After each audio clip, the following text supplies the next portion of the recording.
Here with more tonight, Broward Sheriff's Office Deputies Association President Jeff Bell. Jeff, what goes through your mind when you listen to this man who has now broken his silence and is defending himself? It's shameful to listen to the words that he's speaking today. Deputy Peterson, in his 28 out of 32-year law enforcement career, spent that as a school resource deputy. And I think what he's forgotten is how to tell the truth as he's sitting there being a counselor inside of a school instead of a law enforcement officer. Because what he forgets is that facts have to match the story that's being told. And the story that Deputy Peterson is telling does not match the facts that we can clearly see through the dispatch call logs and through the video.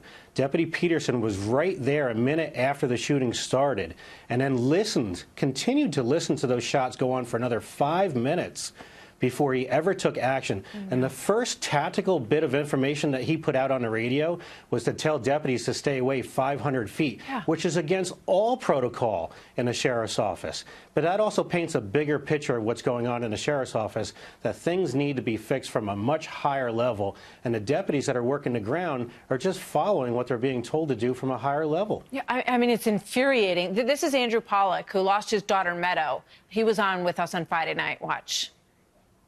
The one deputy that worked at the school didn't go in, so he hid behind the wall, and they thought that there still was an active shooter in there because he was still hiding behind the wall, the deputy that was at the building at the time.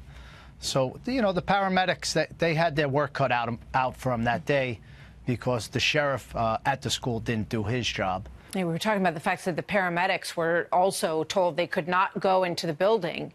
And no doubt there were children who had been wounded at that point that really could have used that paramedic help. Who's been held accountable in the sheriff's office so far, and in what way? Well, Martha, that's what I was trying to say before about the bigger problem here at the sheriff's office, is that nobody has been held accountable. You have the district captain of Parkland, Jan Jordan, who took 11 minutes to get to that scene and had no ability to take a command presence at that crime scene and actually get the resources inside that were needed.